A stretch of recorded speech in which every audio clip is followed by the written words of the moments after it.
आशीर्वाद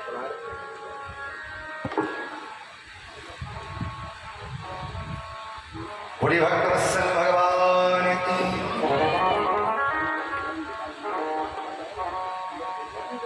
धन्य है भाई इस कॉलोनी के लोग, मैं तो मान गया। बड़ा ही सुंदर सौभाग्य हमारा जो आप सभी के दर्शन में। सम्मान हर जगह होता है, मिलता है, लेकिन हृदय का सम्मान जो आप सभी ने दिया ये कैसे चुकाऊंगा मैं? इतना प्रेम।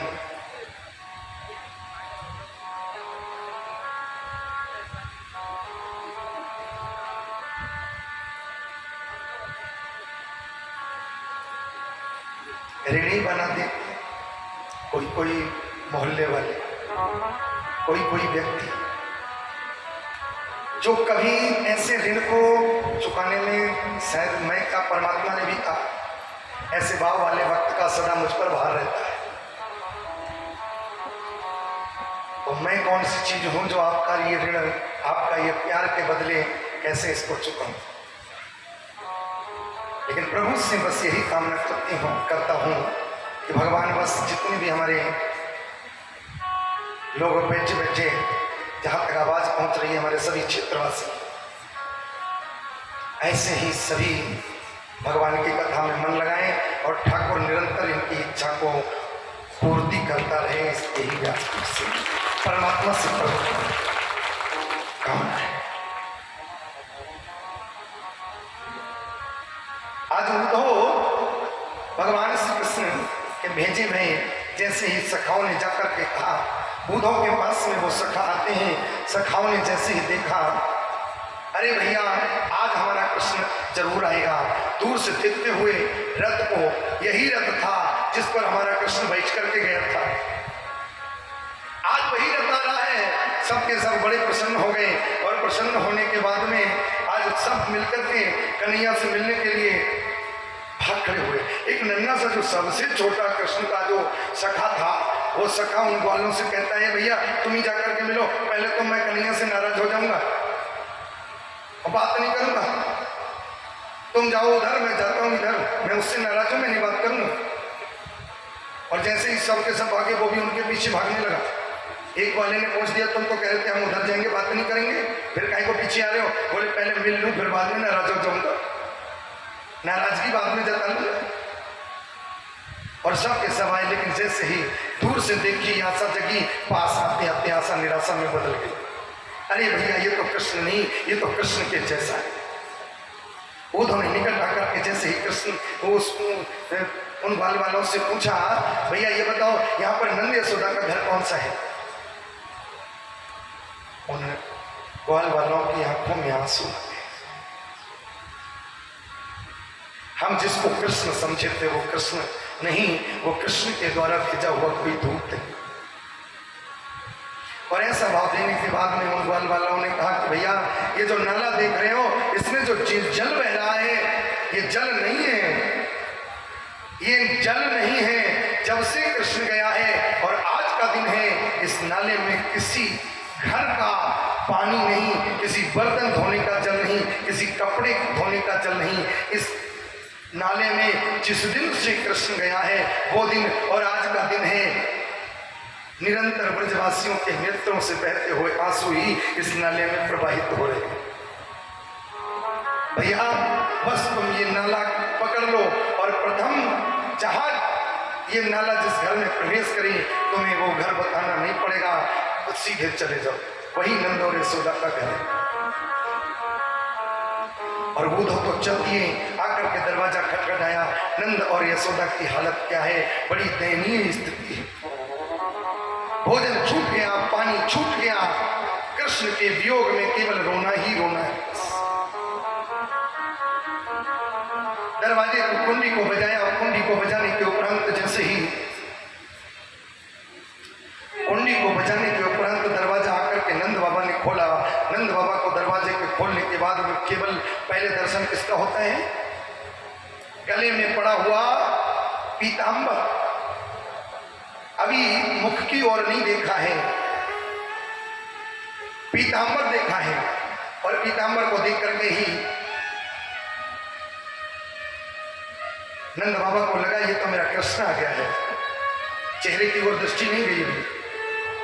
और पीतांबर को देख करके नंद बाबा ने लिपट गए हैं। ये समझा ही नहीं कि उद्धव है कि कौन है, उद्धव है कि कृष्ण है। केवल पीतांबर देख करके लिपट लिए हैं, आलिंगन कर बैठे। अरे अरे यशोदे, अब रोना बंद करो, देखो देखो हमारा कृष्ण इतने इंतजार के बाद आ गया है, अब आओ आकर के दरवाजे पर दर्शन करो, हमारी इंतजार की घड़ी पूर्ण हो गई है।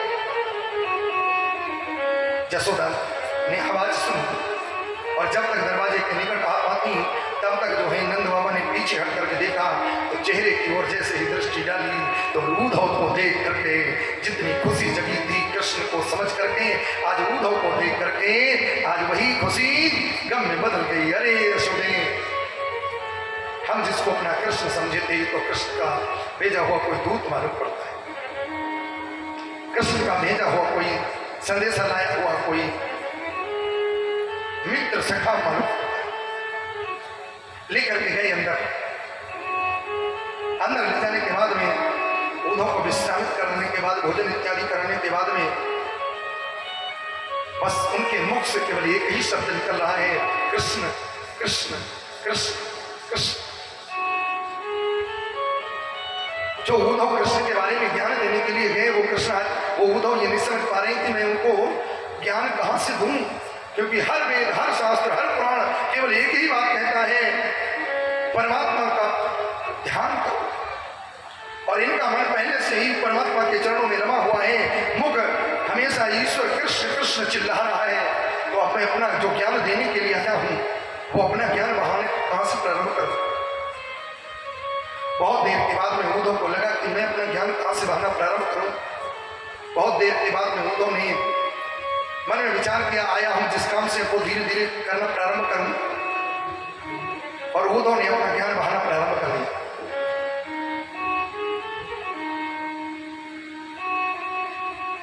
उद्धव ने कहा कि जिस कृष्ण की तुम बात कर रहे हो, जिस कृष्ण को तुम अपना कृष्ण समझ रहे हो दुबे जी, वो कृष्ण केवल और केवल तुम्हारा ही कृष्ण नहीं है। वो कृष्ण केवल किसी एक व्यक्तिगत व्यक्ति का नहीं है, वो कृष्ण सबका है। वो कृष्ण इस जगत के कण कण और अणुओं में समाया हुआ है। ऐसी कोई सत्ता नहीं है बाबा जो उस कृष्ण के बिना हो। जैसे हर लकड़ी के भीतर आग छिपी हुई है और लकड़ी का घर्षण करने से अग्नि प्रकट हो जाती है, उसी प्रकार इस जगत के कण कण और अणुओं में वो कृष्ण समाया हुआ है। उसे कहीं आना जाना नहीं पड़ता, उसका कोई रूप नहीं है, उसका कोई रंग नहीं है बाबा। उसका न कोई माता है, न कोई पिता है, न भार्या है, न पुत्र है। वो कृष्ण किसी का व्यक्तिगत नहीं है। इसलिए बाबा उस कृष्ण को भूल जाओ। अच्छा, व्यक्ति अपनी सामर्थ्य के अनुसार फिर ज्ञान देता ही है। उद्धव को जितनी सामर्थ्य थी उस परमात्मा के बारे में जितना भी ज्ञान था वो सब देने का प्रयास किया।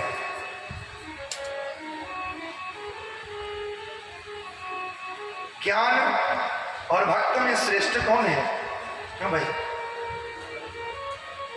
एक बार ईश्वर के दरबार में दोनों गए, ज्ञानी और प्रेमी, दोनों के दोनों गए और ईश्वर से निवेदन किया, हम अपना निर्णय करने के लिए आए हैं। क्या निर्णय है? हमारा आपस में झगड़ा चल रहा है, किस बात का? बोले ज्ञानी कह रहा है हम बड़े हैं और प्रेमी भक्त कह रहा है हम बड़े हैं, हमारा निर्णय कर दीजिए। परमात्मा ने जैसे ही सुना, ठीक है हम अपना झगड़ा ही मिटा देते हैं आज। तो परमात्मा ने कहा, लो सुन लो, ज्ञानी हमारी आत्मा है। परमात्मा ने जैसे ही कहा कि ज्ञानी हमारी आत्मा है, भक्त बेचारा, प्रेमी बेचारा निराश होकर के चल पड़ा। राम जी ने पूछा कि कहां जा रहे हो? बोले आपने निर्णय कर दिया, अब हम रुक के भी क्या करें? आपने तो कर दिया ऋण। राम जी ने कहा नहीं नहीं रुको, अभी हमारी बात पूरी नहीं हुई है। तो बोले फिर, बोले बात सुन को लो पूरी। अच्छा ठीक है, पूरी बात बताइए। राम जी ने कहा ज्ञानी हमारी आत्मा है, लेकिन भक्त हमारा भी परमात्मा है। मैं जब भी झुका हूं, ज्ञानी के आगे नहीं झुका हूं। मैं जब भी झुका हूं, मुझे अगर झुकाने वाला कोई है वो है मेरा प्रेमी। मैं प्रेमियों के आगे झुकता हूं, मैं ज्ञानियों के आगे नहीं झुकता। मेरा संबंध ज्ञानियों से नहीं है, मेरा संबंध जब भी रहा है तो प्रेमियों से रहा है। और भगवान ने प्रेमी को हृदय से लगा दिया, भक्त को हृदय से। आज उद्धव ने कहा कि उनका कोई रूप नहीं, कोई रंग नहीं, कोई माता नहीं, कोई पिता नहीं, कोई उनका पुत्र है ना पत्नी है। वो कृष्ण इस जगत के कण और कण में है, आप उसको भूल जाइए। नंद बाबा से वीर आ गया और अपनी वाणी को स्फुटित करते हुए नंद बाबा ने कहा, उद्धव तू क्या कह रहा है कि उसका कोई रूप नहीं, कोई रंग नहीं? अरे ये आंगन देख रहा है, ये आंगन वही आंगन है जिस आंगन में सवेरे सवेरे जब वो जागता था और यशोदा उसको सुबह नहला धुला करके और पीली पीली झंगुली पहना करके, मोर का मुकुट लगा करके, आंखों में काजल लगा करके, और वो कृष्ण हमारा हाथ पकड़ करके इसी आंगन में झुमुक झुमुक करके चलता था। और तू कहता है कि उसका कोई रूप नहीं, कोई रंग नहीं। हमें तुम्हारा ज्ञान नहीं चाहिए, हमें तो हमारे प्यारे के दर्शन के अलावा तुम्हारे ज्ञान की मुझे आवश्यकता नहीं। इसलिए उद्धव हमें तुम्हारा ज्ञान नहीं सुहाए, अपना रख ज्ञान अपने पास। और बात ठीक वैसे ही चल रही है जैसे किसी व्यक्ति को बहुत प्यास लगी हो दुबे जी, और उसे पानी ना दो और केवल पानी का ज्ञान देने लग जाओ। अरे भैया पानी कहाँ नहीं है, पानी तो आसमान में भी है, पानी पृथ्वी के नीचे भी है, पानी पृथ्वी पर है, और तो और पानी तो तुम्हारे भीतर भी है। तो एक बात बताओ दुबे जी, इस पानी के ज्ञान से उस प्यासे की प्यास बुझ जाएगी? प्यासा व्यक्ति तो केवल यही कहेगा कि मुझे पानी का ज्ञान नहीं, मेरी प्यास पानी के ज्ञान से नहीं, मुझे तो पानी से ही मेरी प्यास बुझेगी। और नंद बाबा की भी यही स्थिति है, मुझे उस निराकार परमात्मा का ज्ञान नहीं, मुझे तो साकार परमात्मा के दर्शन चाहिए, मुझे तो उसके दर्शन कर। अखियां हरि दर्शन की प्यासी,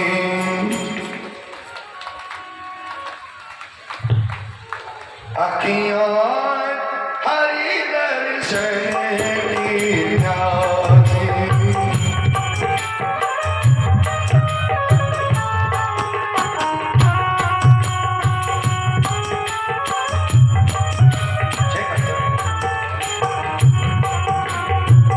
अखियां हरि दर्शन की प्यासी,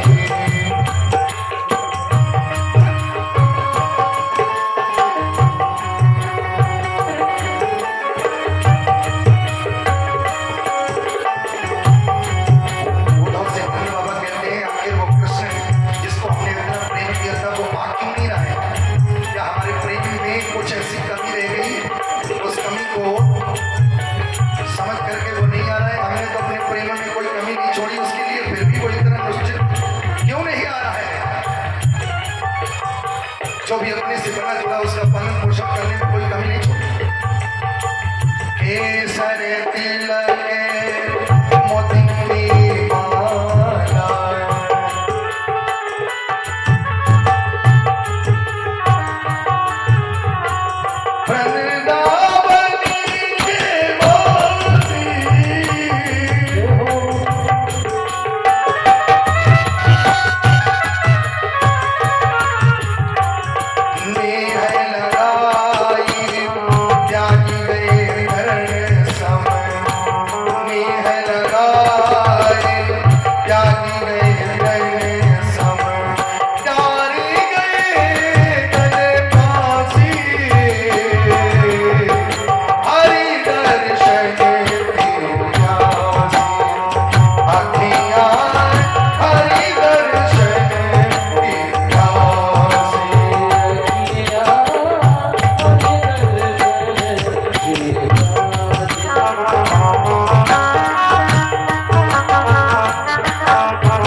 रात भर नंद बाबा के साथ में सत्संग चलता रहा, लेकिन उद्धव की एक भी बात नंद बाबा को समझ में नहीं आई।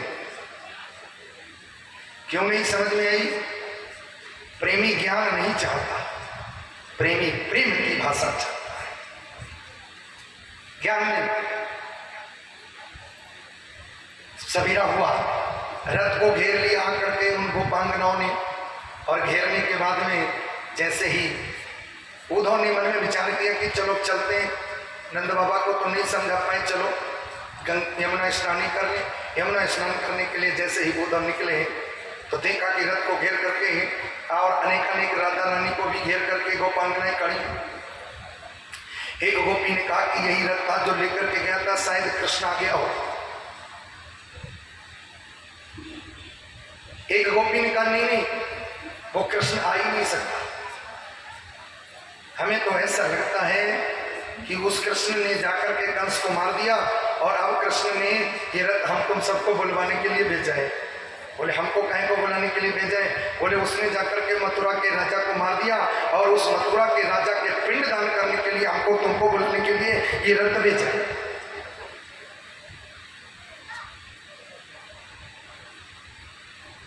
उद्धव जी इस संवाद अर्थ सुनने लगे, और ऐसा करने के बाद उद्धव जी एकटक होकर के देख रहे हैं। एक गोपी ने राधा रानी के पास में आकर के अपना जो अंदर का भाव था वो प्रकट कर दिया। एक गोपी कहने लगी, राधा आज मैं अपनी एक बात बताऊं तुझे। क्या? आज मैंने सपने में बानंद को छोरे को दर्शन करोगे? तो कहा देखो। बोले एक मटकी लेके मैं जमुना पे गई और जाके जब मैंने मटकी भर ली, मटकी हो गई भारी, और जब सब सपने की बात बताई, जब मटकी भारी हो गई तो मैंने जाके कोई और जब दिखाई ना पड़ो तो मैंने मोह जो है नंद के लाला के ऊपर मेरी दृष्टि पड़ गई। मैंने लाला से कही है लाला जरा मेरी मटकी उठा के मेरे सर पे रख दे तो मैं घर चल के तो माखन खिलाऊंगी। वह नंद के छोरा ने आए कि मेरे सर पे वो मटकी रख दी और मैं बापू हाथ पकड़ करके अपने दरवाजे तक लाई। जैसे ही मैंने कुंडी खोली और नंद के लाला को जैसे ही अंदर घुसाए को कर होते से मेरी नींद खुल गई। तो मैं तो कभी उस नंद के बानंद के छोरा को सपने में दर्शन कर लेती हूँ। क्या राधा रानी तुम्हें भी कभी कभी सपने में उसका दर्शन हो जाता है? आहा, राधा रानी की पीड़ा को देखो। राधा रानी के हृदय की पीड़ा निकल पड़ी और ये स्फुटित हो गए शब्दों के द्वारा। वो पीड़ा, हृदय की पीड़ा शब्दों में बयान करने लगी। बहन तुम सब बड़ी धन्य हो जो तुम सब मिलकर के कभी न कभी उस प्यारे के दर्शन कर लेती हो, सो जाती हो और सोने में सपना देख लेती हो और सपने में बाप प्यारे के दर्शन कर लेती हो हमारे।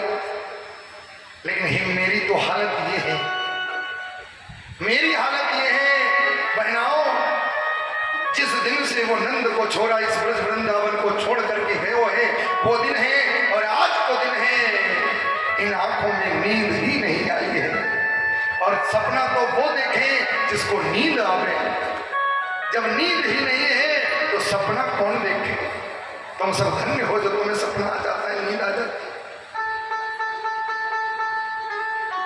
और ऐसा भाव कूदो खड़े खड़े सुन रहे और तब तक आ गया राधा रानी के चरणों में लिपट गया एक भंवरा और भंवरे ने आकर के जैसे ही राधा रानी के अंगूठे पर बैठा तो एक सखी बोली देख ले ये भी काला है और वो भी काला था। और उस भंवरे को डांटते हुए बोली चला जाए यहाँ से। एक काला वो भी आया था, वो भी हमको छल करके चला गया और तू भी लगता है तू भी छलने के लिए आया है, चला जाए यहाँ से। सुनाऊं तेरे काले की कपट कथा। अरे उस काले ने किसी को नहीं छोड़ा, हमें क्या छोड़ेगा? बाली सुग्रीव दो भैया थे, एक भैया से कोई विरोध नहीं था, लेकिन इस काले ने फिर भी उस एक भाई को छुप करके मार दिया। क्या कमी थी उस बाली में? अरे राजा बलि तो कितने धर्मात्मा था, लेकिन इस काले ने बौना सा बन करके गया और विराट बन करके उसका सब कुछ छल लिया। और तो और स्वप्न का तो बेचारी इससे विवाह करने के लिए उस स्वरूपा को इस काले ने रूपा बना करके छोड़ दिया। कहां तक गिरा इस काले की कपटता को। और उद्धव को ये लगा जो मैं इन्हें ज्ञान देने के लिए आया हूं वो ये सब जानती है, तो मैं अपना ज्ञान इनको कहां से दूं। तो उसी समय उद्धव ने कहा,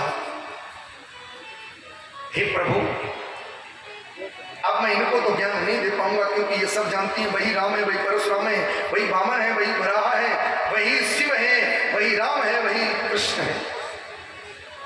यही तो मैं इनको समझाने के लिए आया हूं, ये सब जानती है, तो अब अपना ज्ञान इन्हें कहां से। और उद्धव को कोई ज्ञान नहीं सोया।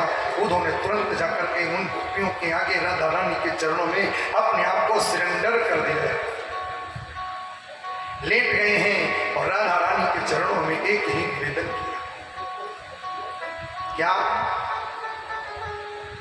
हे राधा रानी, हे कृष्ण, हे परमात्मा, हे ईश्वर, मेरी आपसे बस एक ही प्रार्थना है, भले ही मुझे अगले जन्म में कीट पतंगा बना देना, नाली का कीड़ा बना देना, लेकिन मेरा जन्म अगली बार जब हो तो इस वृंदावन में ही हो, इस वृंदावन, ताकि मैं आपकी इन गोपांगनाओं के चरणों की धूल अपने सिर पर धारण करता रहूं, आपके भक्तों की चरण रज अपने शीश पर धारण करते। गोपियों ने बड़ा सुंदर भाव गाया है। उद्धव की दशा जो है बिल्कुल ढिलमुल हो गई और गोपियों ने तुरंत गाया, ये भक्तों की प्रणाली है, ये ज्ञानियों की प्रणाली नहीं है। ये ज्ञानियों की दृष्टि से इसको वृंदावन को नहीं देखा जा सकता है। वृंदावन को अगर देखना है तो प्रेम की दृष्टि, भक्तों को ज्ञान की दृष्टि से नहीं देखा जा सकता है।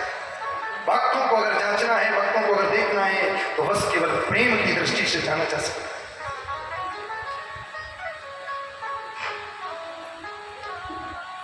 ये तो प्रेम की बातें हैं बंदगी तेरे बस की नहीं है।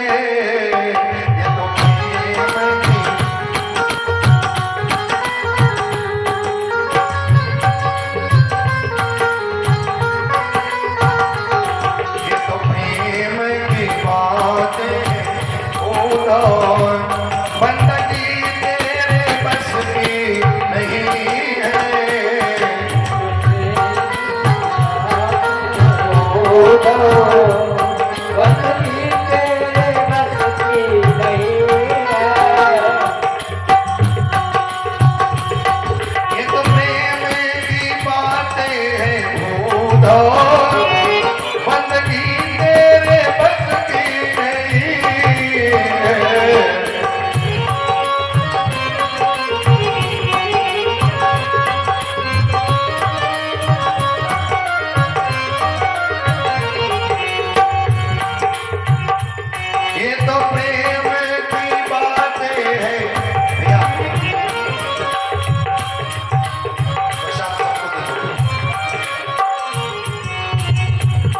ये तो प्रेम की बातें बंदगी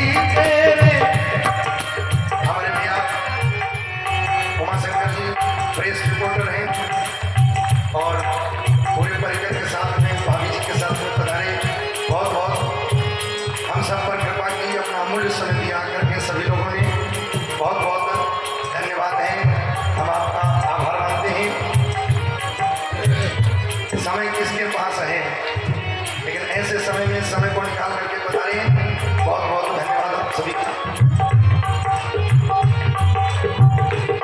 ये तो प्रेम की बातें हैं उधर, बंदगी तेरे बस की नहीं है।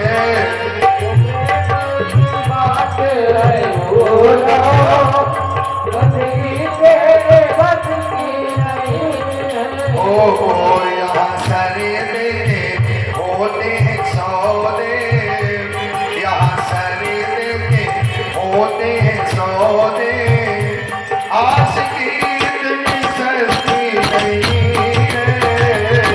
तो प्रेम की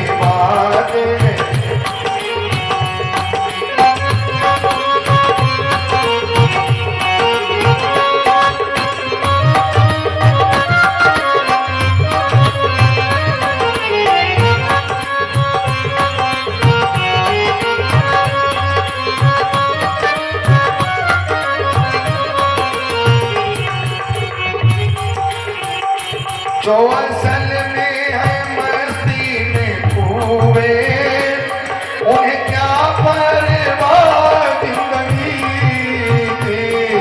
असल में है मस्ती में डूबे, उन्हें क्या परवाह जिंदगी की। जो जो उतरती है चढ़ती है मस्ती, जो उतरती है चढ़ती है मस्ती, वो हकीकत में मस्ती नहीं है। तो प्रेम की बातें भूलो,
ज्ञानियों को बंदगी नहीं सुहाती, और बंदगी वही कर सकता है।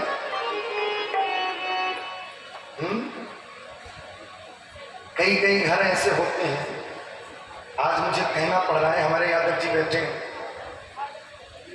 मैंने कल भी इनसे कहा था, जो सेवा इन्होंने मुझे कल की वो मैं कभी 2014 में बहराइच जिला केसरगंज तहसील में कथा कही जाकर के वो सेवा जो वहां मिली थी, वो हमारे यादव जी के द्वारा कल हमको मिली।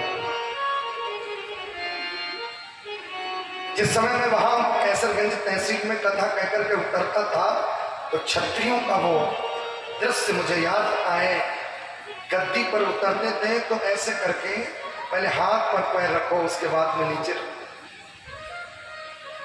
हमारे यादव जी का कल भाव मैंने देखा, चप्पल उठा करके, इतना बड़ा व्यक्तित्व होने के बाद में फिर भी इतनी सरलता कहाँ आजकल देखने को मिलती है भैया। नहीं तो आजकल जहां देखो तहां आदमी अकड़ में बैठा है, मैं कान को चप्पल उठा के बड़ी लाट साहब है क्या।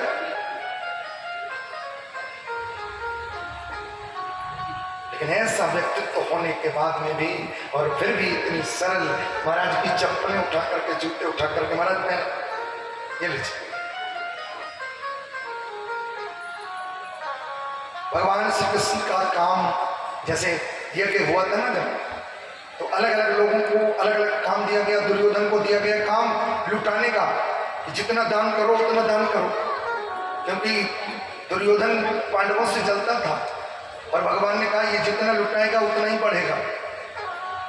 तुलसी पक्षी के पिए घटे न सरिता नीर, दान दिए धन ना घटे जो सहाय रघुवीर।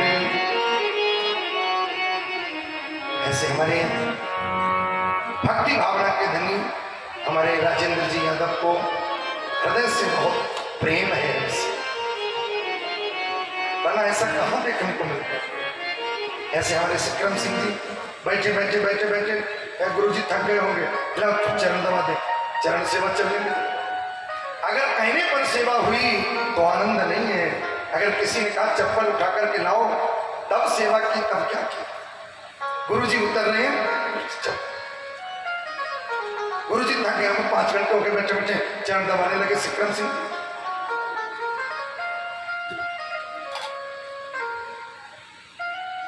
और दुनिया में सबसे कठिन अगर काम है, रामायण रामचरितमानस कहती है सबसे सेवक धर्म कठोरा। पैसे दे देता है आदमी, पैसे की सेवा कर देता है, मन से भी बैठा रहेगा, लेकिन सबसे ज्यादा अगर सेवा की आवश्यकता है आजकल और वही नहीं हो रही है, तन की भी सेवा परमावश्यक है। मंदिर में आप जाइए तो जी, केवल मन झुकाने से काम नहीं चलेगा, तन झुकाने से काम नहीं चलेगा। जब तक मन नहीं झुका है तब तक तन का कोई मतलब नहीं है।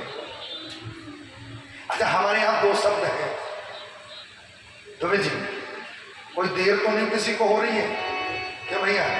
बता देना तो फिर कल कर देंगे कथा, भंडारा खाओ कथा में से। लेकिन अगर आनंद आ रहा हो तो 9 बजे से पहले नहीं आप छोड़े। रोज आपने लेट किया, आज हम लेट कर रहे हैं।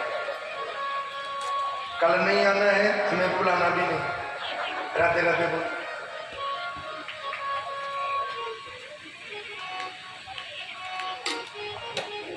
हमारे यहाँ दो शब्द हैं, एक है संगी और एक है साथी। दोनों में क्या अंतर है? संगी और साथी में क्या अंतर है?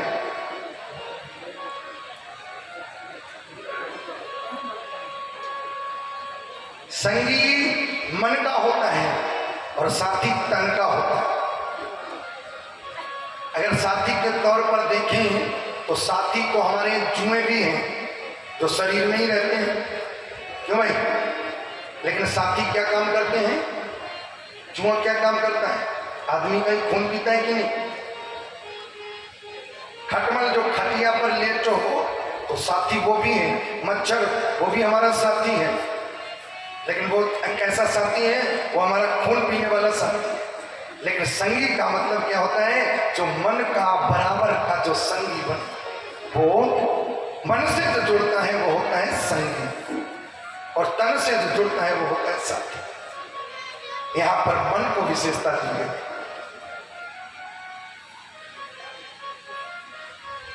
बोलिए वृंदावन बिहारी लाल की। भगवान श्री कृष्ण को ने अपने आप जिम्मेदारी ली कि जितनी भी पंगत बैठेगी, अनेक काम अलग अलग, भीम को रसोईया का काम दे दिया गया है। भगवान कृष्ण से पूछा, कन्हैया ने कहा मुझे जिम्मेदारी मत दो और मैं वो जिम्मेदारी लूंगा जो कोई नहीं लेगा। तो कौन सी जिम्मेदारी? बोले जितने भी खाने वाले बैठेंगे उनकी पत्तल की जिम्मेदारी हमारी है, मैं उठाऊंगा। अरे गजब, ऐसो चटक मटक सो ठाकुर, तीनों लोकन हो में नाय।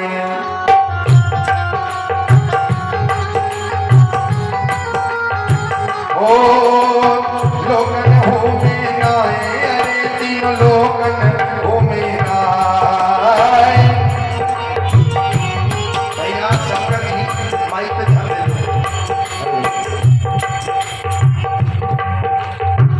लोकन हो में नाय, अरे तीनों लोकन हो में नाय। लोकन हो में नाय, तीनों लोकन में नाय। ऐसो चटक मटक सो ठाकुर, तीनों लोकन हो में नाय। ऐसो चटक मटक सो ठाकुर, तीनों लोकन में हो नाय। ऐसो है सब शिव ब्रह्माय को पार न पावे, शिव ब्रह्माय को पार न पावे। नारद सारद शीश नवावे, नारद सारद शीश नवावे। शिव ब्रह्माय को पार न पावे, शिव ब्रह्माय को पार न पावे। नारद सारद शीश नवावे, नारद सारद शीश नवावे। सब देवन को देव तू ये ब्रज में चरावे। सब देवन को देव तो ये ब्रज में चरावेगा।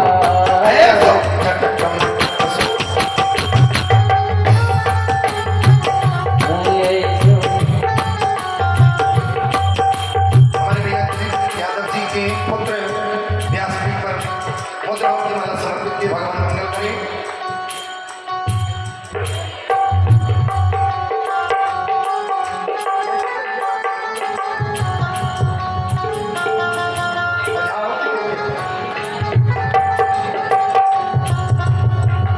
तीन लोक में नाई ऐसो तीन लोक में नाई ऐसो ऐसो झटक मटक सो ठाकुर तीन लोक में नाई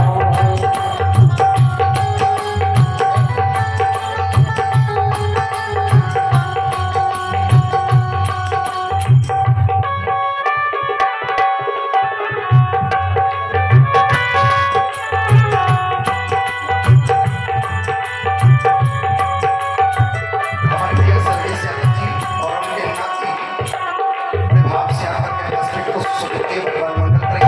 हमारे पूरे परिवार को परिकर को भी सम्मानित किए। सब देवन को देव कहूँ यह ब्रज में चलावेगा। सब देवन को देव कहूँ ये ब्रज में चलावेगा।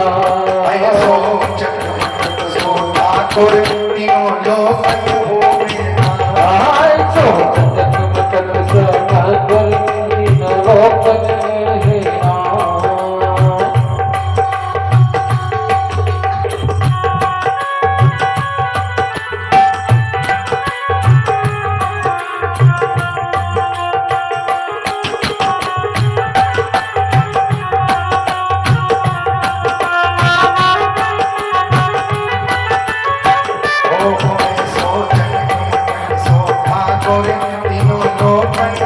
में नाई ऐसो झटक मटक सो ठाकुर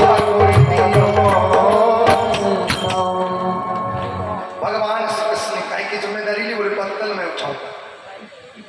हर किसी के बस में हर किसी के अंदर इतनी भाव की प्रेरणा नहीं होती है। चाह कर भी लोग जो हैं वो काम नहीं कर पाते हैं और धन्य है वो लोग जो उच्च पद पर होने के बाद में भी और ऐसा काम कर कृष्ण ने जो किया वो लोग धन्य हैं। आज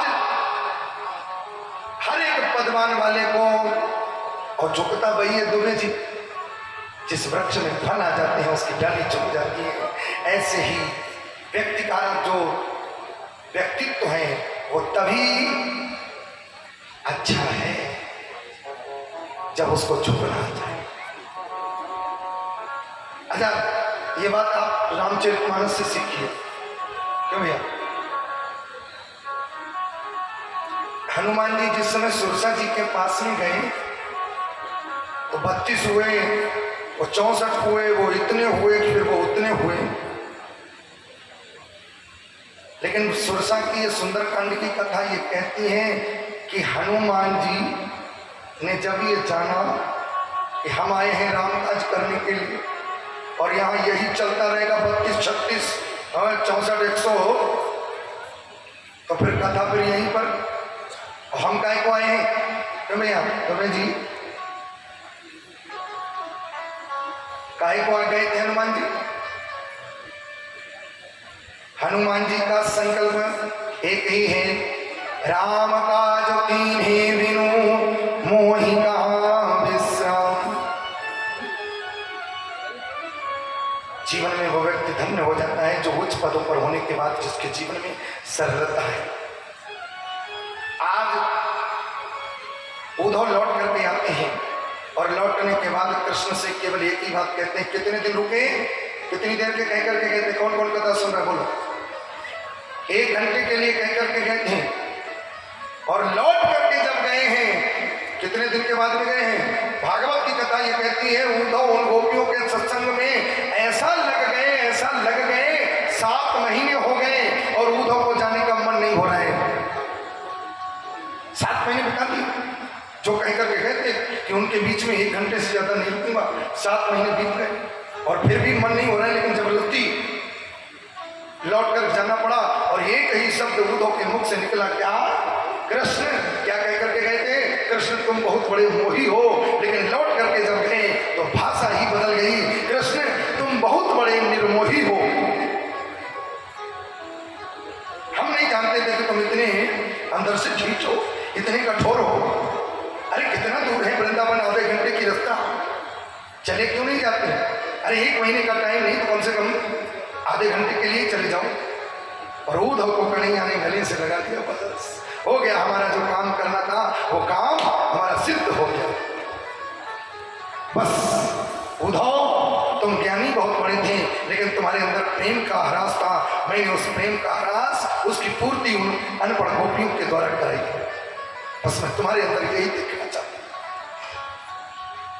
और उद्धव को उन गोपियों के द्वारा प्रेम से लबालब भरपूर कर। इधर जरासंध के द्वारा 17 बार आक्रमण किया गया। भगवान ने माया के द्वारा, मुचकुंद के द्वारा कालेवन का भस्मीभूत कराया। वहीं पर कालेवन का पीछा करते करते भगवान का एक नाम पड़ा है रणछोड़। आगे आगे भगवान चल रहे थे, पीछे पीछे कालेवन। आज वहीं पर ललकारा है कालेवन ने, तो वहीं पर भगवान का एक नाम पड़ गया रणछोड़। बोलिए रणछोड़ भगवान।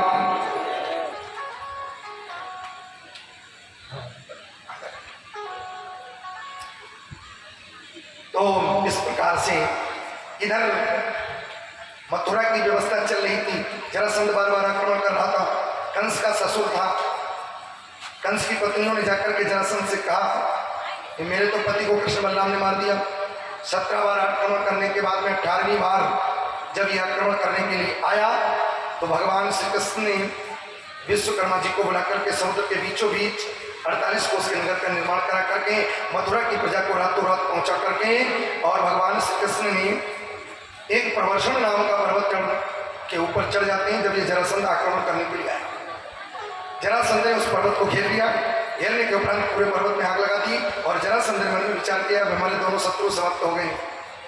निश्चिंत होकर के घर लौट गया। ब्राह्मणों का आशीर्वाद जाकर के लिया। आज तुम्हारी कृपा से हमने अपने शत्रु पर विजय पा ली। और इधर भगवान श्री कृष्ण बलराम उस प्रवर्षण नाम के पर्वत से आकाश मार्ग से होते हुए पहुंच गए द्वारिका। प्रजा तो पहले ही पहुंचा दी थी विश्वकर्मा जी के द्वारा। भगवान आज बने हैं द्वारिकाधीश। बोलिए द्वारिकाधीश भगवान की। आगे की कथा है भगवान जी के जो भी विवाह हुए हैं उन विवाहों की कथा। उसके बाद सुदामा चरित्र जल्दी में ही कह रही है।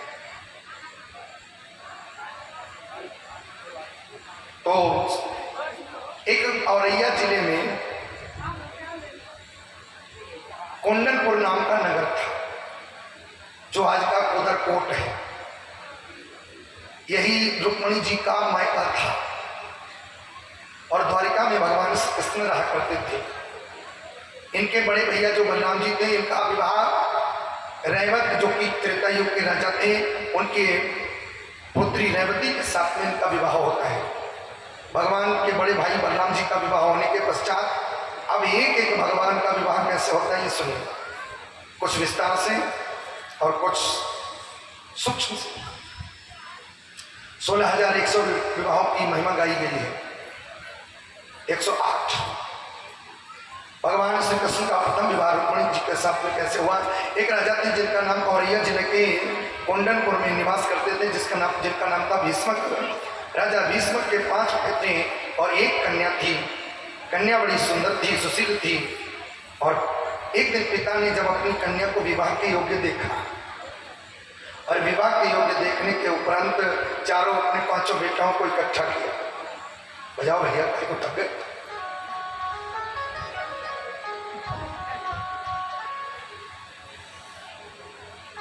पांचों बेटाओं को इकट्ठा किया, और अब पिता ने कहा कि देखो बेटा, आज हम तुमसे एक राय मांगते हैं। क्या राय? राय ये बताओ कि हमारी बेटी तुम्हारी बहन विवाह के योग्य हो गई है, और मेरी नज़र में मैं अपनी राय सबसे पहले रखता हूँ। मेरी नज़र में मेरी कन्या के योग्य अगर कोई वर है तो वो वर है द्वारिकाधीश भगवान श्री कृष्ण। अब तुम सब अपनी राय में बताओ। तो 4 बेटे जो छोटे थे वो बोले पिताजी आपकी राय में मेरी राय। लेकिन जो सबसे बड़ा बेटा था वो बेटा बोला उस वाले के साथ में हम अपनी बहन का विवाह नहीं करेंगे। इसलिए पिताजी हमारी बहन का विवाह कहाँ करना है ये हम समझ लेंगे। और ये जल्दी जल्दी में गया, कहा ससुराल गया अपनी, और ससुराल में अपनी साले के साथ में अपनी बहन का विवाह पक्का करने के लिए अपनी बहन का विवाह पक्का करे आए। आकर के पिताजी से कह दिया, पिताजी परसों बारात आएगी, बारात के स्वागत में कोई कमी नहीं होनी चाहिए। और अब तो इधर पिताजी ने भी कह दिया ठीक है तुम्हारी मर्जी। शिशुपाल, दंतवक्र, जरासंध आदि आदि राजा दुनिया में सबको निमंत्रण दिया गया, लेकिन द्वारिका में कोई निमंत्रण नहीं। द्वारिका में निमंत्रण नहीं भेजा गया, सबको निमंत्रण दिया देश विदेश में। और ऐसा करने के बाद में बारात आई, ये सब राजा इतनी सेना लेकर के आए कि चारों तरफ से पूरे नगर को घेर लिया गया ताकि कोई भी उपद्रव कृष्ण के द्वारा उत्पन्न न हो। सारी सेना लगा दी, चप्पे चप्पे पर पहरेदारी हो गई। और ऐसा करने के बाद में बारात आई, बारात भी टिक गई 2 दिन पहले से। बारात को टिक जाने के बाद में इधर रुक्मणी जी को जब पता चला कि मेरा भाई अपनी ससुराल के लिए मेरा रिश्ता, तो रुक्मणी को बड़ा दुख हुआ। अच्छा, ये बात जब भाभीियों ने जानी तो उनको भी लगा जो रिश्ता पूर्व में होने को वो पश्चिम में, ये ठीक नहीं। रुक्मणी जी से उन भाभीियों ने जाकर के सलाह करी, तुम्हारी क्या इच्छा है, तुम क्या चाहती हो? तो रुक्मणी जी ने कहा कि मैं अपनी तरफ से कुछ नहीं चाहती, मैं वही चाहती हूँ जो मेरे पिता माता चाहते हैं।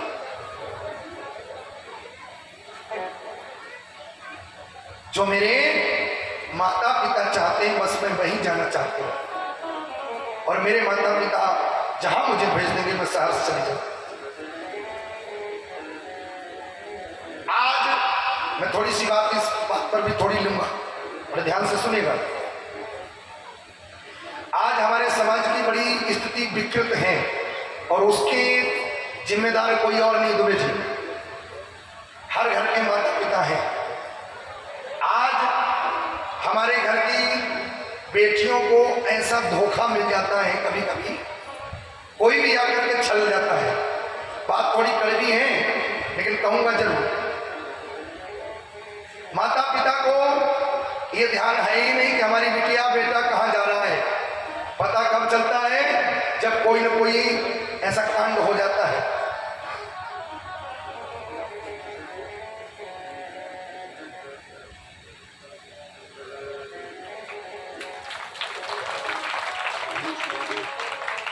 हमारे आदरणीय दादाजी भुवनेश जी भदौरिया बड़े भाव से इस व्यासपीठ पर पुष्पमाला भेंट की व्यासपीठ को सजाया है। भगवान मंगल करें, ऐसा भाव इस व्यासपीठ से है। पूरे भक्त वत्सल भगवान की। माता पिता को याद तब आती है जब कोई छलावा हो जाता है। अगर वही ध्यान पहले से ही रखा जाए दुबे जी तो ये नहीं हो। आज हमारा भारत देश इन बातों से बड़ा पीड़ित है, आहत है, और हर माता पिता को आज इस बात की सोचने की, करने की, समझने की जरूरत है कि हमारा बेटा, हमारी बेटी कहां, कब, कैसे रहती है, जाती है। अगर आज नहीं देखोगे तो कल देखना पड़ेगा, आज देखोगे नहीं तो कल भुगतना पड़ेगा। और इसका जिम्मेदार बेटी नहीं, इसके जिम्मेदार माँ बाप ही हैं। हम तब तक ध्यान नहीं देते जब तक कोई कांड हो नहीं जाता। ये बात अच्छी नहीं है। कोई भी आकर के हमारे घर की इज्जत को रौंद जाता है, ये अच्छी बात नहीं है।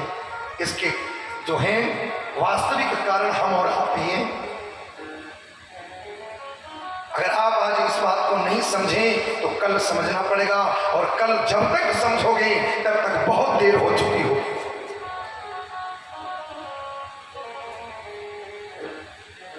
मैंने तो अपना काम कर दिया कह करके, समझो या ना समझो, मैंने आपके हित की बात कह दी है। छोटी सी बात में बहुत बड़ी बात कह दी है। आज नहीं समझोगे तो कल भुगतना पड़ेगा। इसके जिम्मेदार कोई और नहीं, आप ही होंगे। इसलिए जिम्मेदारी से भागो नहीं। हर समय हर घड़ी पता करो कहां क्या। रुक्मणी जी ने कहा कि, और लल्लाओं को भी ये चाहिए, जितनी हमारी बहन बेटियां बैठी हैं, समाचार पत्रों के माध्यम से, मोबाइल के माध्यम से पता तो लग ही जाता है कि बेटियों के साथ में हो क्या रहा है। कोई जलाई जाती है, कोई 35 टुकड़े, कोई 56 टुकड़े, कोई 80 टुकड़े। और अब भी अगर बेटियां नहीं चेती तो फिर शर्म इससे ज्यादा और क्या हो।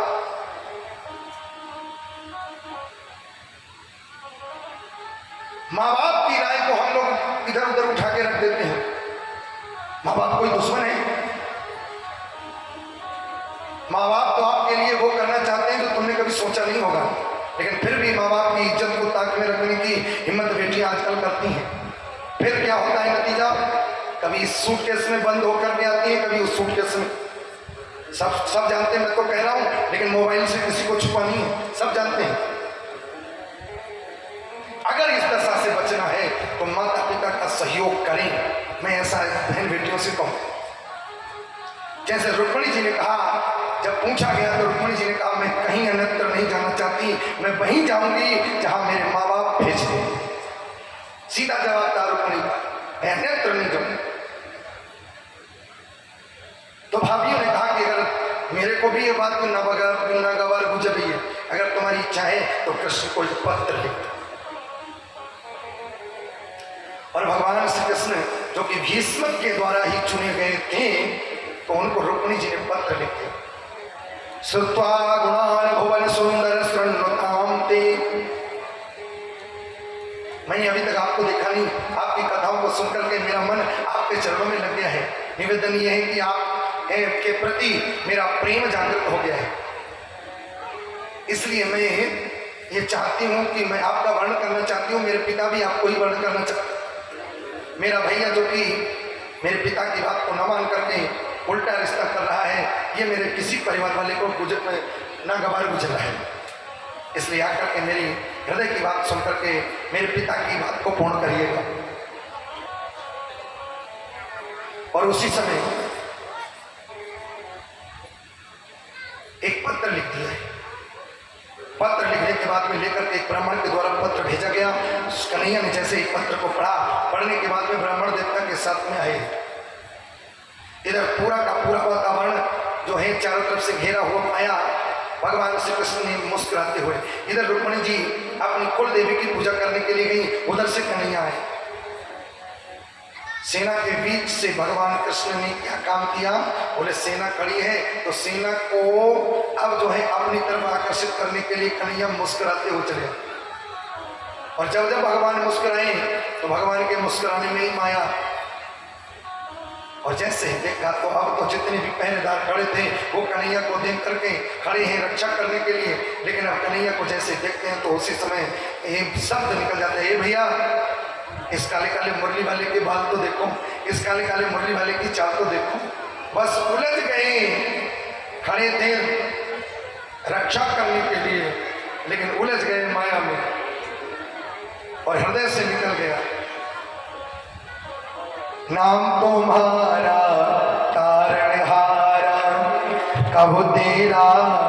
इधर रुक्मिणी के हृदय का भाव है। दुर्गा माता की पूजा कर रही है और भाव केवल ये है कि कब आओगे। नाम तुम्हारा तारणहारा कब तेरा दर्शन होगा। जिसकी प्रतिमा इतनी सुंदर वो कितना सुंदर होगा, वो कितना सुंदर होगा।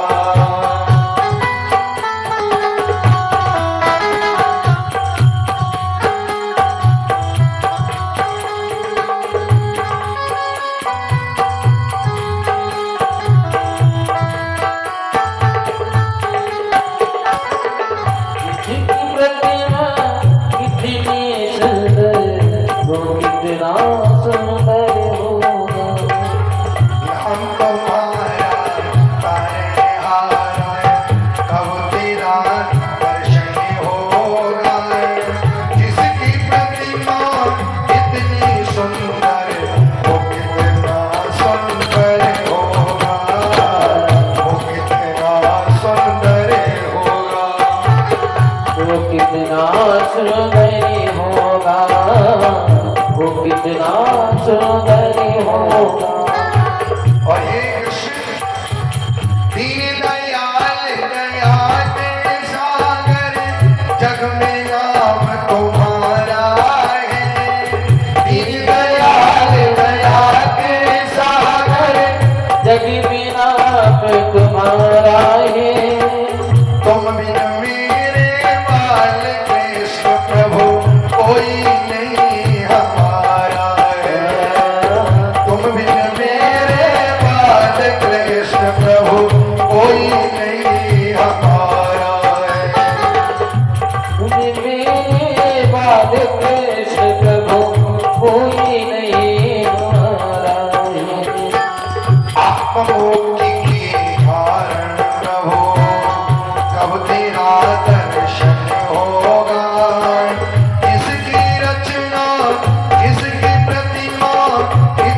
सुंदर वो कितना सुंदर होगा। नाम तुम्हारा तारनहारा, नाम तुम्हारा तारनहारा, अब तेरा दर्शन होगा। जिसकी प्रतिमा इतनी सुंदर वो कितना सुंदर होगा, वो कितना सुंदर होगा।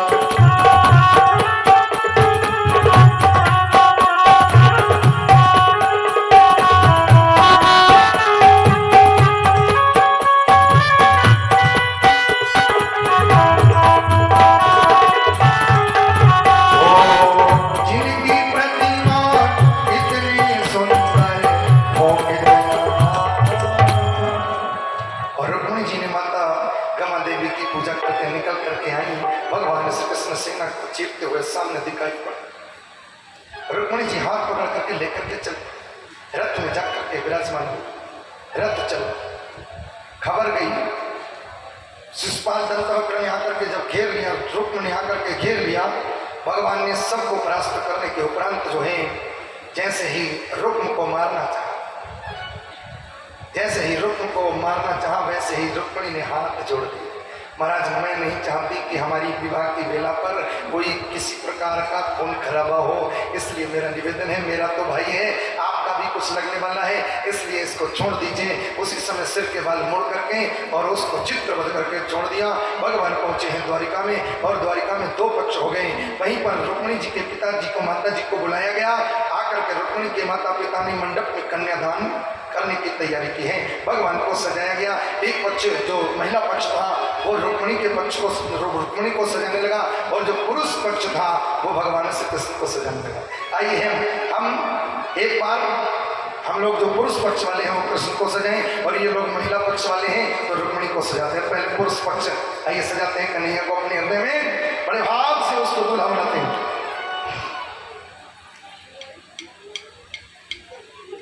लगे दुल्हा सा दिलदार सांवरे, जय हो तेरा किसने किया श्रृंगार सांवरे, तेरा किसने किया श्रृंगार सांवरे, तेरा किसने किया श्रृंगार सांवरे, लगे दुल्हा का दिलदार सांवरे, लगे दुल्हा का दिलदार सांवरे। हम भी इतनी मेहनत 5-5 घंटे की हर जगह नहीं करते, केवल 3 घंटे में ही कथा सुनाई और चेक। लेकिन यहाँ पर कुछ भक्तों का भाव देख करके ये टाइम हमने ज़्यादा ले लिया। नहीं, अपने को गले फाड़ने की कोई आदत नहीं है। सूक्ष्म में सुनाई कथा और चिके भाव देख करके कह रहा हूँ, इसलिए थोड़ी मेहनत आज के दिन आप भी मेरे साथ कर लीजिए। और वो मेहनत मैं कौन सी चाह रहा हूँ आप सब जानते हैं। तेरा किसने किया श्रृंगार सांवरे, तेरा किसने किया श्रृंगार सांवरे, लगे दुल्हा का दिलदार सांवरे, लगे दुल्हा का दिलदार सांवरे, तेरा किसने किया श्रृंगार सांवरे, तेरा किसने किया श्रृंगार सांवरे, लगे दुल्हा का दीदार सांवरे, लगे दुल्हा का दीदार सांवरे, तेरा किसने किया श्रृंगार सांवरे। तुझे किया श्रृंगार सांवरे। और कैसे सजाया है? मस्तक पर मलिया की चंदन के सर तिलक लगाया, मस्तक पर मलिया के चंदन के सर तिलक लगाया, मस्तक पर मलिया की चंदन के सर तिलक लगाया, मस्तक पर मलिया के चंदन के सर तिलक लगाया, मोर मुकुट कांटों में कुंडलित खूब बरसाया, और मुकुट कानों में कुंडलित खूब बरसाया, मोर मुकुट कांटों में कुंडलित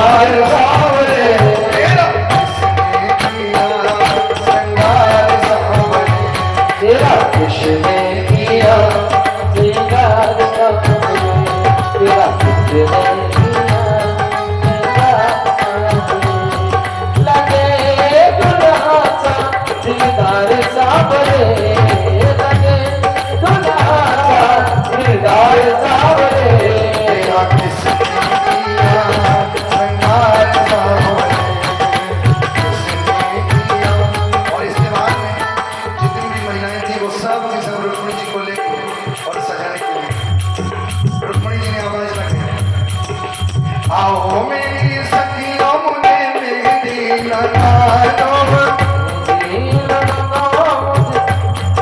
लगा दो, आओ मेरी सखियों मुझे मेहंदी लगा दो, आओ मेरी सखियों मुझे मेहंदी लगा दो, लगा के मुझे ऐसा सजा दो, मेहंदी लगा के मुझे ऐसा सजा दो, मुझे श्याम सुंदर की दुल्हन बना दो, मुझे श्याम सुंदरी दुल्हन बना दो, आओ मेरी सखियों मुझे मेहंदी लगा दो, आओ मेरी सखियों मुझे मेहंदी लगा दो, लगा के मुझे ऐसा सजा दो, लगा के मुझे ऐसा लगा दो, मुझे श्याम सुंदर की दुल्हन बना दो, मुझे श्याम सुंदरी दुल्हन बना दो, और रुक्मिणी का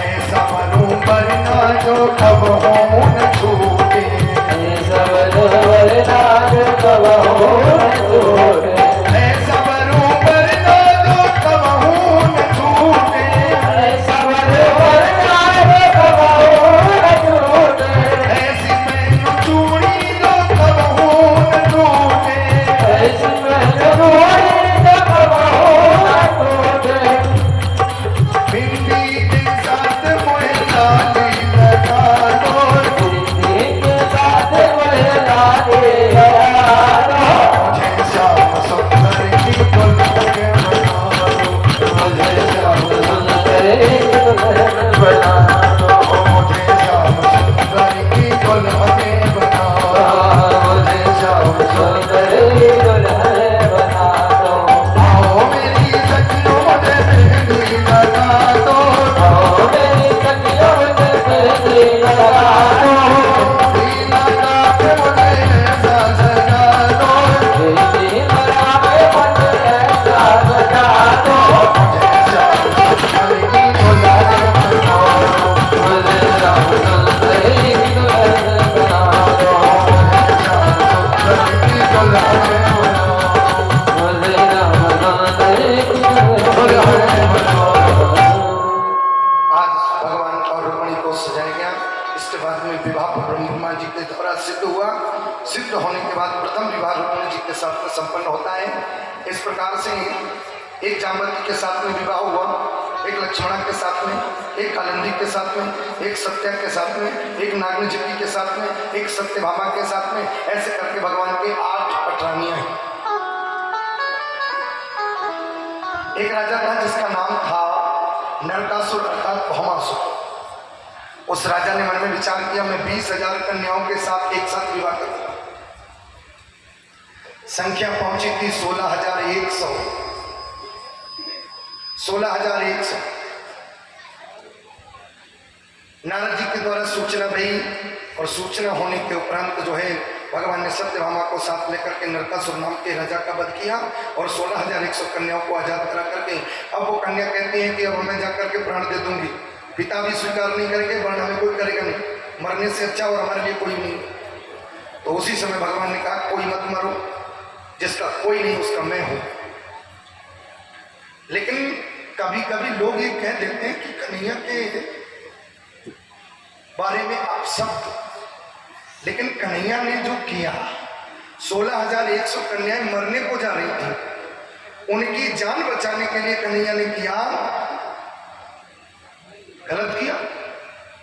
लेकिन कुछ लोग बड़ी अभद्र भाषा का प्रयोग करते। अगर किसी की जान बचती है, लेकिन 16,100 कन्याओं को पालन करना किसी इंसान के बस की बात है भैया, बताओ।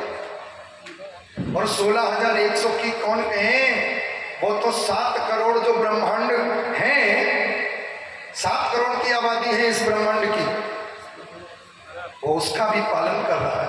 अब बढ़ गई है, 8 करोड़ भी हो गई है। हाँ, अरब, ये 8 अरब की आबादी है। तो उसका भी पालन पोषण कर रहा है। लेकिन क्या कृष्ण की जो है नकल हम लोग कर सकते हैं? केवल मुंह जरूर बजा लेते हैं कि वो करें तो ये, हम करें तो ये। कोई बराबरी कर सकता है? हमारा कृष्ण कालिया नाग के ऊपर नाचा था, है किसी में हिम्मत? अगर वो कहते हो तो नाच के भी तो दिखाओ, इसे भी बराबर करो। लेकिन ये कोई और धर्म वाले नहीं कहते हैं। ये सबसे बड़ी विडंबना वाली बात यह है, कोई और धर्म हमारी उंगली नहीं उठाता। हमारे अपने धर्म के, हिंदू धर्म के लोग ही ये जो है अभद्र बातों का प्रयोग करते हैं, और कोई धर्म नहीं करता।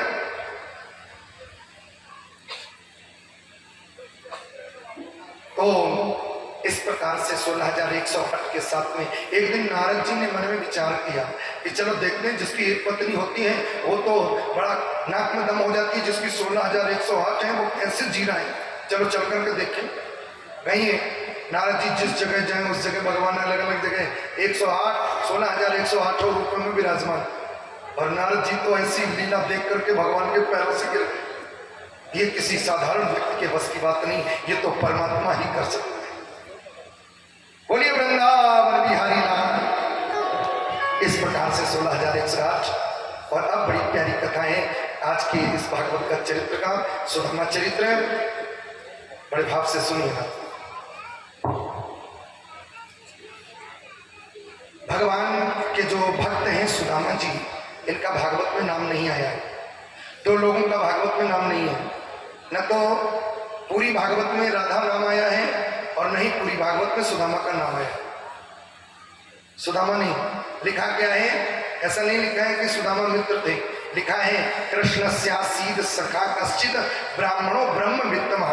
भगवान श्री कृष्ण के एक मित्र थे और उन मित्र की ओर संकेत यही होता है कि वो मित्र कोई और नहीं, सुदामा जी ही। कृष्णस्यासीद शंकर जी,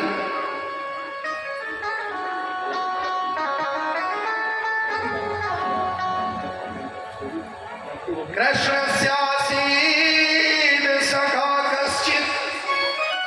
भगवान कृष्ण के एक मित्र थे, लेकिन वो मित्र कैसे थे ये भी श्लोक वर्णन करता है। कैसे? ब्राह्मणों ब्रह्म वित्तमः। कागज के नोटों की, कागज की गड्डियों की जो महत्व नहीं देता था, उसका धन क्या था? जैसे मीरा जी ने वास्तविक धन क्या बताया है जी, वही सुदामा जी के लिए भी भागवत में प्रयोग किया गया है। ब्राह्मणों ब्रह्म वित्तमः, वित्त कहते हैं धन को, और ब्राह्मण कहते हैं सुदामा जी का उच्चारण है। ब्राह्मण ऐसा था जो ब्रह्म को ही अपना धन समझने वाला था। और एक बात बड़ी विशेष, विरक्त इंद्रियार्थेषु, इंद्रियों में इतना कंट्रोल है जो किसी की कामना नहीं है। और इससे भी ज्यादा विशेषता ये लगाई चौथी अर्धाली में, प्रशांत आत्मा जितेंद्रिया। भगवान नारायण के लिए जब ये श्लोक पढ़ते हैं, क्यों भैया, तो कौन सा श्लोक गाते हैं? सभी को याद है, आम श्लोक है वो, शांताकारम भुजगसेना, सभी लोग पढ़ते हैं। लेकिन इस भगवान कृष्ण और नारायण के लिए शांताकारम, लेकिन उनसे भी बड़ा सुदामा जी को भागवत में कहा गया है। नारायण शांत हैं, लेकिन सुदामा जी परम शांत है, प्रशांत आत्मा। प्रशांत आत्मा जितेंद्रिया, इंद्रियों पर जिनको कंट्रोल है, कोई किसी से कामना नहीं है, जो मिल गया। और दूसरी बात, आजकल हमारे समाज में एक बहुत बड़ी विकृति ये भी है, लोग जो हैं सुदामा जी के लिए कह देते हैं कि दरिद्र, वो तो दरिद्र था, भागवत में नहीं लिखा है। सुदामा जी जैसा, केवल 10 मिनट और रुक जाइए जो लोग जाने वाले हैं।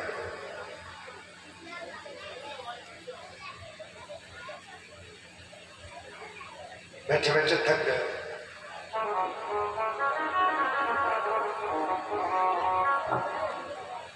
अब कहा करें, सुदामा चरित्र की कथा है, सुन लो। सुदामा जी को दरिद्र भागवत में नहीं कहा गया। भागवत में सुदामा जी की कथा में एक प्रश्न हुआ है। दुबे जी, एक प्रश्न हुआ, कोवा दरिद्रो। आप लोग सुदामा को दरिद्र कहते हो, लेकिन भागवत की दृष्टि से एक प्रश्न होता है, कोवा दरिद्रो, दरिद्र कौन है? उत्तर आता है भागवत में ही, जी विशाल कृष्ण। कृष्णा कहते हैं इच्छा को। दरिद्र वो है जिसकी इच्छाएं शांत नहीं है, जिसकी इच्छाएं विशाल हैं। आज ये मिल गया तो कल ये चाहिए, फिर वो मिल गया तो वो चाहिए, वो चाहिए, फिर वो चाहिए, फिर वो चाहिए। और ऐसी इच्छा वाले को दरिद्र कहा गया है भागवत में। सुदामा को दरिद्र नहीं कहा गया। सुदामा जी से लोग एक बात और कह देते हैं कि दरवाजे दरवाजे भीख मांगते थे, ऐसा भी नहीं लिखा है। दरवाजे पर बैठ करके और राम राम करते करते कोई अगर दे जाता था तो उसी में गुजर करते थे। आजकल हम लोग सुदामा जी को बाल्टी पकड़ा देते हैं, लो मांगाओ, यही सुदामा है।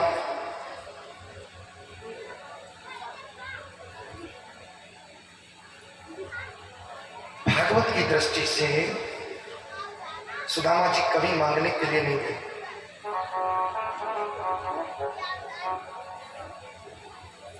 जा 10 मिनट देखो प्रसाद।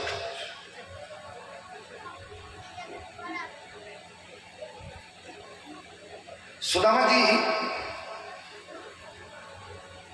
जो हैं दरिद्र नहीं कहा गया। एक बात बताओ, किसी का मित्र गांव का कोई प्रधान हो तो आज का ऐसा कोई व्यक्ति नहीं है उस प्रधान से मांगने के लिए मदद न जाए, या किसी का मित्र विधायक है और अगर किसी के पास गरीबी है तो उस विधायक के पास में मदद मांगने के लिए न जाए। लेकिन सुदामा जी को पता है कि कृष्ण जो जगत का पिता है, अगर जाऊंगा तो कुछ न कुछ जरूर पा जाऊंगा। लेकिन फिर भी वो मांगने के लिए नहीं गया। ऐसे मित्र के पास में तो दुनिया वालों के पास में क्या मांगने के लिए गया हो? दुनिया वालों के पास में। आज एक दिन सुदामा जी के 4 बच्चे हैं। खेलते खेलते खेलते खेलते जब शाम हो गई तो संध्या के समय बच्चे अपनी माँ के पास में है। 4 दिन हो गए, भोजन नहीं मिला। आज 5वां दिन है। 4 दिन से रोज एक ही बात कहती है। बच्चे जब खाना मांगते हैं क्या कहती है? बेटा आज एकादशी है, पहला देती है। और ऐसा कहने के बाद में पहलाते 5वां दिन भी हो गया। सुदामा जी को लगा आज सुशीला वो बच्चे जब खेल करके आई तो माता से भोजन मांगा। माता ने कहा बेटा आज भी एकादशी है।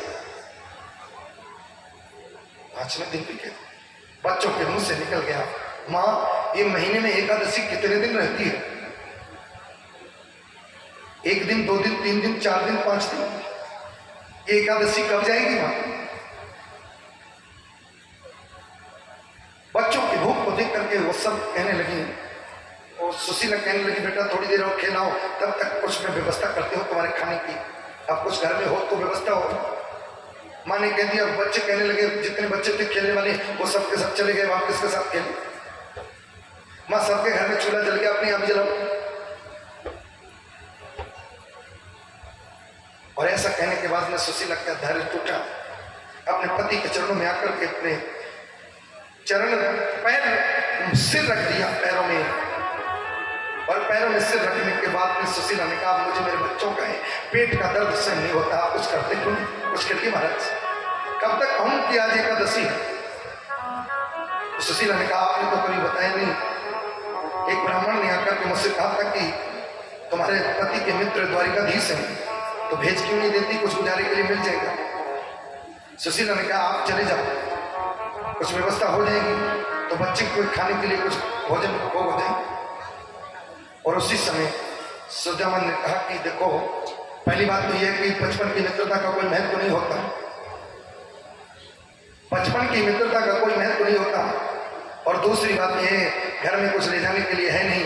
देव दरबार में मित्र के यहाँ खाली हाथ नहीं जाया जाता है कथा में, तो कुछ लेकर के जाना होता है। सुशीला ने कहा आप कुछ जाने का मन बनाओ, तो मैं कुछ व्यवस्था करती हूँ।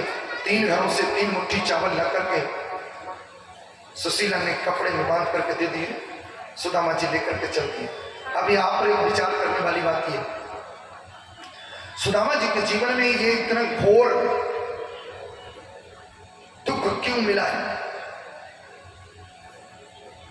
और दुख इनका कब तक रहा और कब दूर हो गया? 3 मुट्ठी चने जो खाए थे गुरु माता के दिए हुए, और वही 3 मुट्ठी चनों के बदले जब तक सुदामा जी ने 3 मुट्ठी चावल कृष्ण को नहीं उनके हिस्से के समर्पित किए थे, तब तक दरिद्र गरीबी दूर नहीं हुई थी। ये भाव यहाँ पर ये कहता है, आप किसी के हिस्से का खाओगे तब तक आप सुखी नहीं हो सकते, जब तक आप अपने लिए ये संतुष्टि मान लो कि हम सुखी हो गए। लेकिन वास्तविकता तो यह है कि किसी का हिस्सा खाने वाला व्यक्ति कभी सुखी हो नहीं सकता। जब सुदामा जी नहीं हुए तो दूसरे भी कौन थे? और वही सुदामा जी ने 3 मुट्ठी चनों के बदले जब चावल दे दिए तो फिर जो है, क्योंकि कहा भी गया है, गुरु से कपटे मित्र से चोरी, कहे होए निर्धने कहे होए। 3 मुट्ठी चने के बदले 3 मुट्ठी चावल जब तक फेस नहीं किए गए कृष्ण को, उनके हिस्सा नहीं, उनका हिस्सा सुदामा ने जब तक नहीं दिया तब तक गरीबी दूर नहीं हुई। और 3 मुट्ठी चने लेकर के सुदामा, चावल लेकर के सुदामा जी चल गए, गाते हो जाते। दूर नगरी बड़ी दूर नगरी, दूर नगरी बड़ी दूर नगरी, दूर नगरी बड़ी दूर नगरी, दूर नगरी बड़ी दूर नगरी, दूर नगरी बड़ी दूर नगरी। कैसे आऊं मैं कन्हैया, कैसे आऊं मैं कन्हैया, तेरी बेटे नगरी बड़ी दूर नगरी, दूर नगरी बड़ी दूर नगरी, दूर नगरी बड़ी दूर नगरी। ओ दिल में जो मना शर्म मोहे लागे, दिल में जो मना शर्म मोहे लागे, रात को आओ भूल जाओ नगरी बड़ी दूर नगरी, दूर नगरी बड़ी दूर नगरी।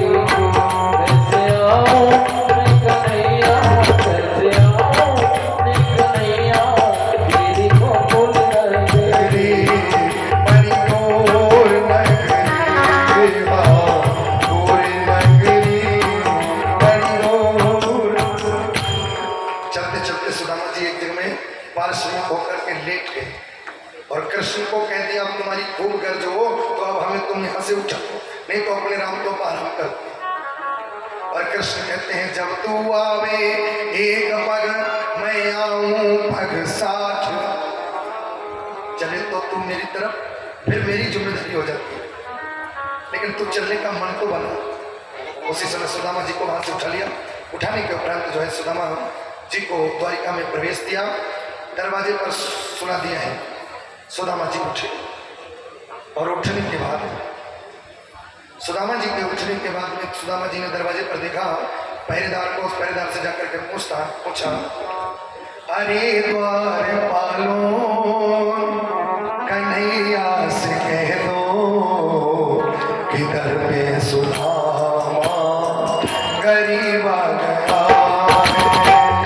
अरे द्वार पालो कन्हैया से कह दो किधर में सुदामा गरीब आ गया है।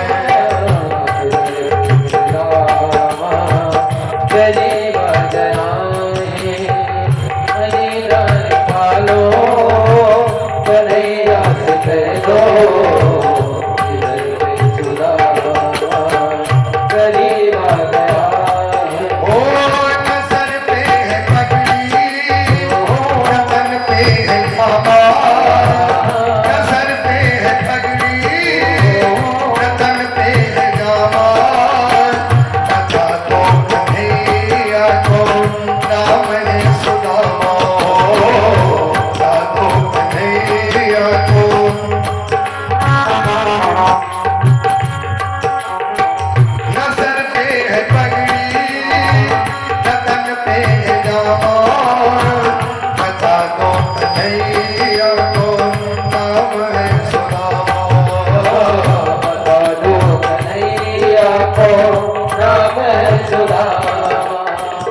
भटकते भटकते न जाने कहाँ से, भटकते भटकते न जाने कहाँ से, तुम्हारे महल के करीब आ गया है, तुम्हारे महल के करीब आ गया है, तुम्हारी महल के करीब आ गया। भगवान आज रुक जाओ भैया, कन्हैया को तो आया था, पहले इधर घूमे आओ पीछे।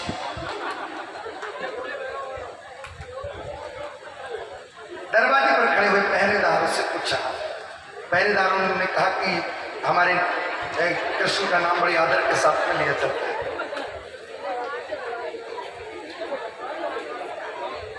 आदर के साथ में लिया जाता है।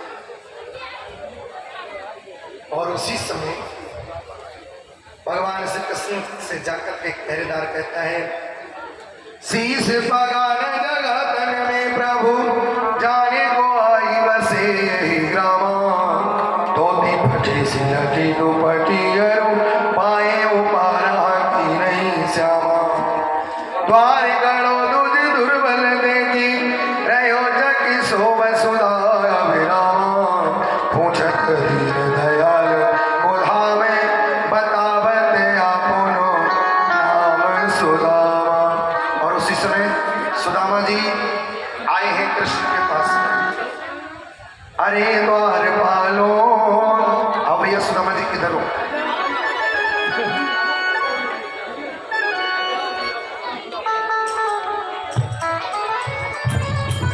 अरे द्वार पालो कन्हैया से कह दो, अरे द्वार पालो कन्हैया से कह दो, इधर पे सुदामा गरीब आ गया है, इधर पे सुदामा गरीब आ गया है, इधर पे सुदामा गरीब आ गया है। नजर पे है पगड़ी, नजर पे है जवान, नजर पे है पगड़ी, नजर पे है जवान, बता दो कन्हैया को नाम है सुदामा, बता दो कन्हैया को नाम है सुदामा। नजर पे है पगड़ी, नजर पे है जवान, बता दो कन्हैया को नाम है सुदामा।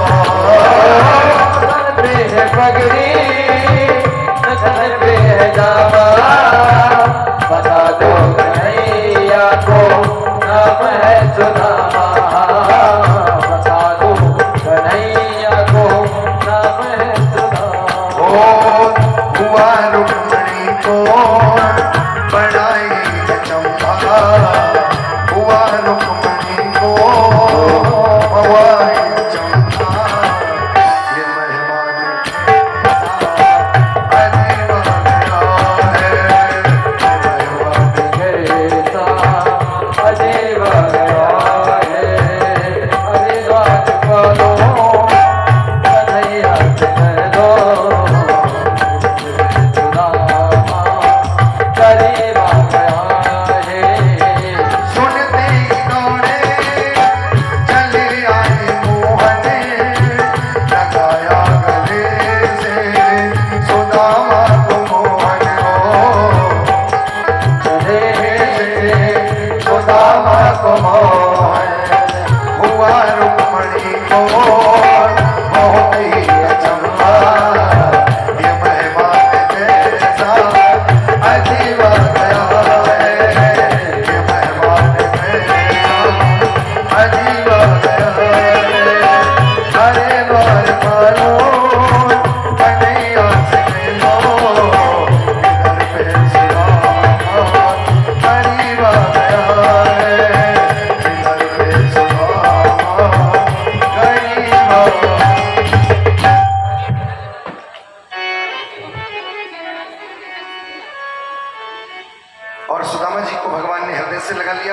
हृदय से लगाने के उपरांत कुछ दिन सुदामा जी वहां पर रहे और सुदामा जी के रहने के उपरांत भगवान ने बड़ी सुदामा जी की सेवा करी। और एक दिन जब सुदामा जी सभी परिकर को आशीर्वाद देकर के चले तो कृष्ण ने पैर दबाते दबाते हाथों की तरफ काख से वो पोटली निकाल ली। पोटली निकालने के उपरांत भगवान कृष्ण ने 3 मुट्ठी चावलों को चावा। पहली मुट्ठी में 1 लोक दे दिया, दूसरी मुट्ठी में 2 लोक दे दिए, तीसरी मुट्ठी चने चबा दो, चावल चबा देते 2 मुट्ठी। 2 मुट्ठी चावने के बाद 2 लोक दे दिए। तीसरा लोक जैसे ही तीसरी मुट्ठी चावने के बाद देने वाले थे, रुक्मिणी जी ने हाथ पकड़ लिया, महाराज अब क्या तीसरा लोक भी देकर के स्वयं सुदामा बनना चाहते हो? अथवा ये एक विलक्षण भक्त का प्रसाद है, क्या अकेले ही आप चाव जाओगे? तो उसी समय अब आरती ही है, तो उसी समय सुदामा जी जो थे चलने को तैयार हुए। भगवान श्री कृष्ण ने उनके मस्तक की रेखा को बदल दिया। सुदामा जी ने कहा आपकी भाभी ने भी एक बात कहलाई है, 1 मास 2 पाक में 2 एकादशी होए, मेरे घर गोपाल जो नित एकादशी होए। और उसी समय भगवान कृष्ण ने उत्तर दे दिया, ये भैया अब भाभी से जाकर के कह देना, होनी थी सो हो गई, अब सीना होए, भाभी तेरे भवन में नित द्वादशी अब होए। और उसी समय विश्वकर्मा जी को बुला करके सुदामा का निर्माण करा दिया। सुदामा जी इधर पहुंचे हैं, लौट करके भगवान के पास से और देखते हैं कि मड़ैया की जगह महल बने हैं। रुक्मिणी जी ने विदा करने के उपरांत आज लौट करके आए, सुशीला से मिले। सुशीला से मिलने के बाद आज सुदामा जी बड़े प्रेम के साथ में रहते हुए भगवत कृपा का पात्र बनते हुए भगवत लोक हो गए। बोले वृंदावन बिहारी लाल की। और इसके बाद शुष्क कथा परीक्षित मोक्ष की है।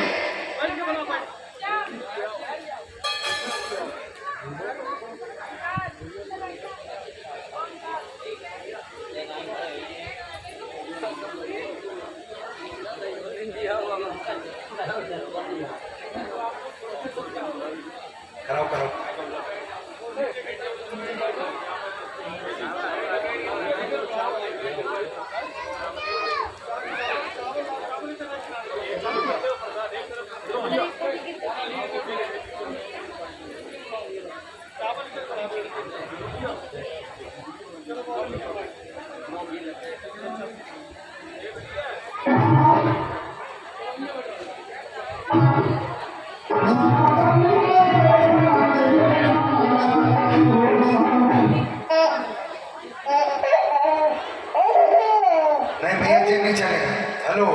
हंसी खुशी नहीं चली, गाना बजाओ सीधा।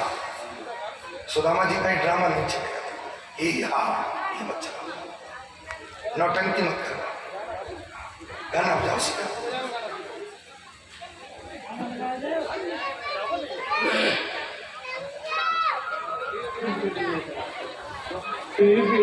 का हाल कृष्ण के दर पे विश्वास लेके आया हूँ, मेरे बचपन का यार है मेरा श्याम,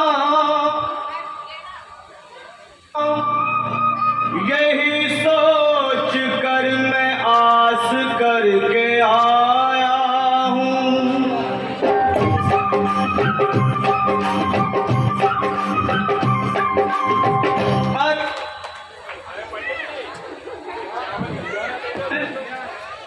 द्वार पालो कन्हैया से कह दो, अरे द्वार पालो उस कन्हैया से कह दो कि दर पे सुदामा गरीब आ गया है, दर पे सुदामा गरीब आ गया है। भटकते भटक